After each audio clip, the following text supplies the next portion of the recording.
Halo semuanya, welcome to my channel. Kali ini kita akan bercerita dengan judul Tergoda Janda Kakakku. Sebelumnya jangan lupa untuk di-subscribe, like dan komen.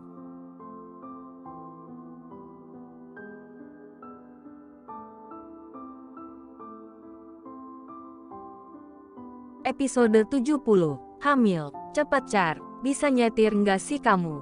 Bentak Arga. Diem apa sih Ga? Kalau aku nurutin mau kamu kita bukan hanya nyusul tapi jadi penghuni rumah sakit sekalian. Ujar Charlie. Charlie kesal dengan Arga yang selalu saja tidak bisa sabar menghadapi apapun. Apalagi jika itu menyangkut anak ataupun istrinya. Tak berapa lama mereka sampai juga ke rumah sakit. Charlie segera berlari ke arah poli kandungan karena saat mengejar Arga di perusahaan tadi dia sempat menanyakan keberadaan nyonya mudanya pada Fanny. Hei, kita ke arah gawat darurat. Ngapain kamu ke sana? Teriak Arga. Charlie berhenti dan berbalik pada Arga yang sudah terlihat sangat panik. Siapa juga yang lagi di UGD? Tanya Charlie. Istriku sakit brengsek, bentak Arga. Sini, ikut aku kalau kamu mau cepat ketemu nyonya muda. Kalau kamu nggak nurut aku jamin 1 bulan ke depan kamu bakal tidur di sofa kamar tamu. Ucap Charlie. Arga terdiam. Refleks ia mengikuti langkah Charlie yang berjalan ke arah poli kandungan. Ancaman tidur di luar terdengar lebih mengerikan dari hal apapun di dunia ini. Terlihat beberapa ibu hamil sedang melihat kagum ke arah mereka. 2 pria sempurna yang hadir di tengah-tengah penatnya menunggu antrian. Tok, tok. Seorang perawat membuka pintu dan mempersilahkan Arga memasuki ruang periksa setelah Charlie berbicara sebentar. Arga masih saja terpaku. Dia melihat sang istri yang terbaring di depan seorang dokter dan seorang perawat.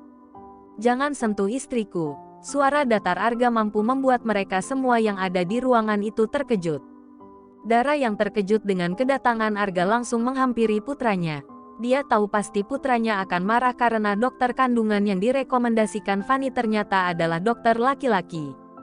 Dokter itu terlihat sedang memegang lengan Anjani yang saat ini sedang diperiksa tensi darahnya.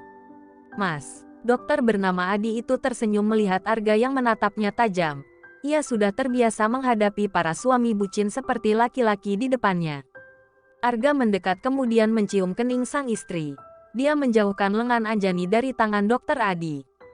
Sayang kok nggak ngabarin mas kalau mau ke rumah sakit. Tadi kan bisa mas anterin. Mananya yang sakit sayang? Arga bertubi-tubi mencium kening dan tangan istrinya. Membuat semua orang yang berada dalam ruangan itu memalingkan muka melihat adegan romantis itu. Dan jangan ditanya lagi seperti apa perasaan Anjani saat ini. Andai dia bisa menghilang maka ia ingin menghilang saat itu juga.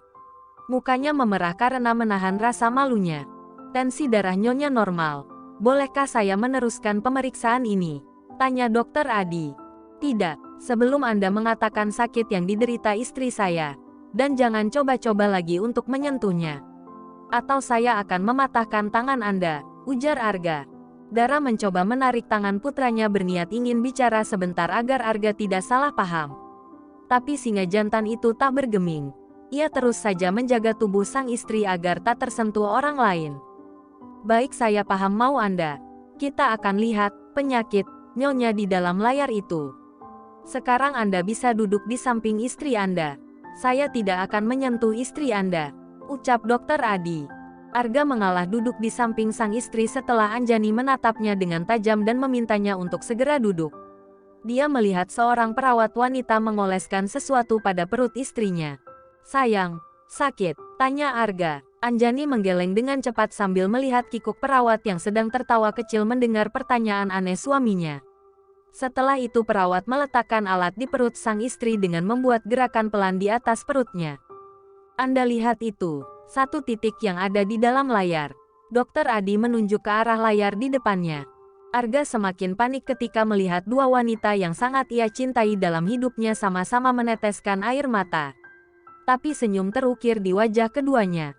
Sayang, kita hadapi ini sama-sama. Kamu pasti sembuh. Arga menggenggam erat tangan Anjani yang masih saja meneteskan air mata. Itu calon putra Anda. Itu adalah calon bayi yang akan tumbuh di rahim istri Anda. Usianya sudah sekitar 12 minggu. Jelas dokter Adi.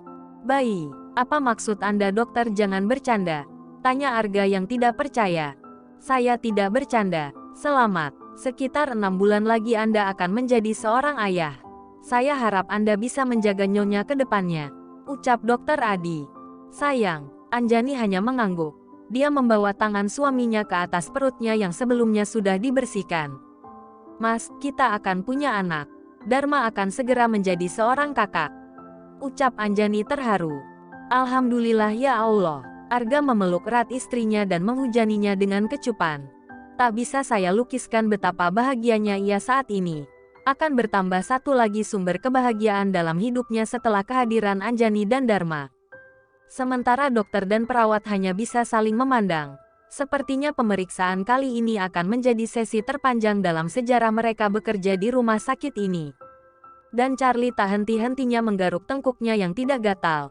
Sudah dari tadi dia mendapat omelan dari ibu-ibu hamil yang sedang mengantri untuk diperiksa.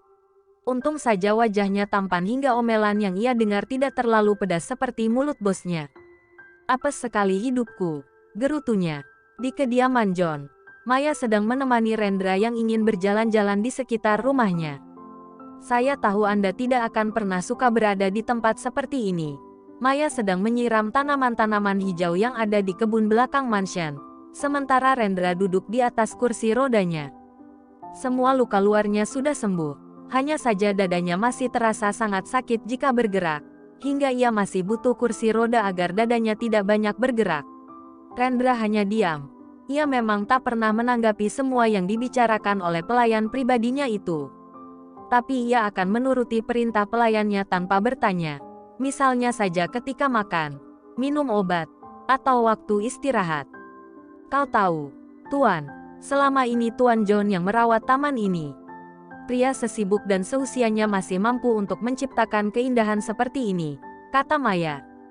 Kau tahu ada yang kurang dari taman ini. Kau bisa lihat taman ini. Semuanya hijau, tak ada warna lain. Maya meletakkan selang yang tadinya ia gunakan menyemprot air dan duduk di kursi taman yang tepat ada di samping kursi roda Rendra. Tak ada satupun bunga di sini. Hanya ada warna hijau.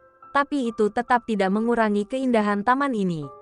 Seperti ayah Tuan, yang mempunyai hati yang lapang untuk menghadapi semua ujian hidup. Dan sayangnya hanya satu warna yang ada di dalam hatinya. Dia hidup hanya untuk satu tujuan, membahagiakan Anda. Maya bisa melihat wajah Rendra yang tampak tidak suka ketika ia membahas tentang ayahnya. Mungkin terlalu melelahkan untuknya, tapi nyatanya sampai sekarang dia tetap saja masih menjadi pelindungmu. Tuan tahu, saya bisa melihat kebahagiaan ketika Tuan John sedang menatap kehamilan Nyonya Ratu.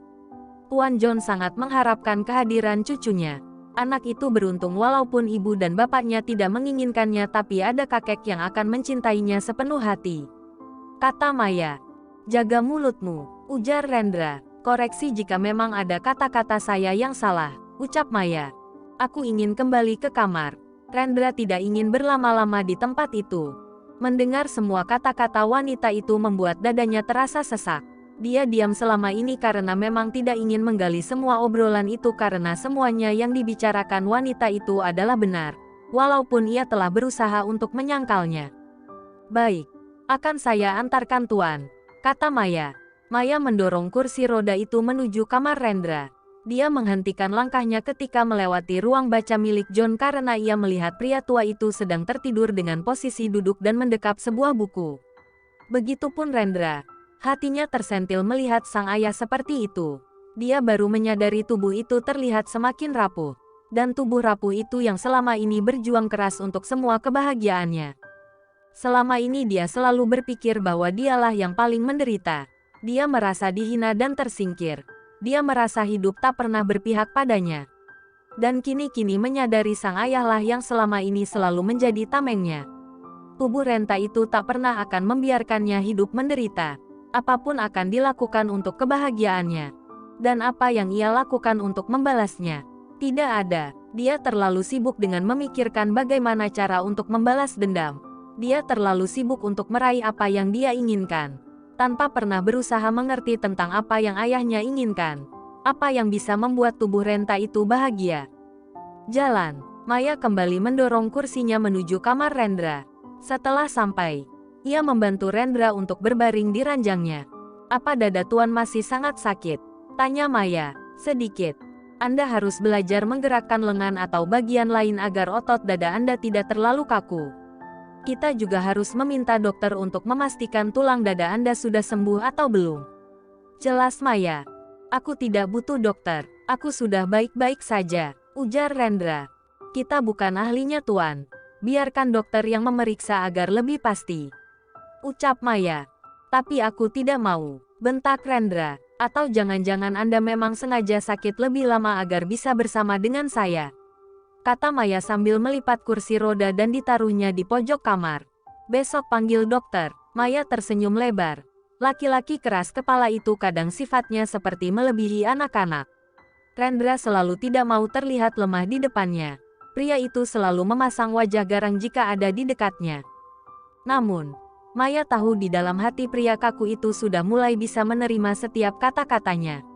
Hal ini terbukti dengan sikap pria itu yang tak lagi membanting sesuatu jika ia ingin sesuatu. Sedikit demi sedikit, pria itu juga mulai menanggapi kata-katanya. Tatapan matanya juga tidak sekeras dulu lagi.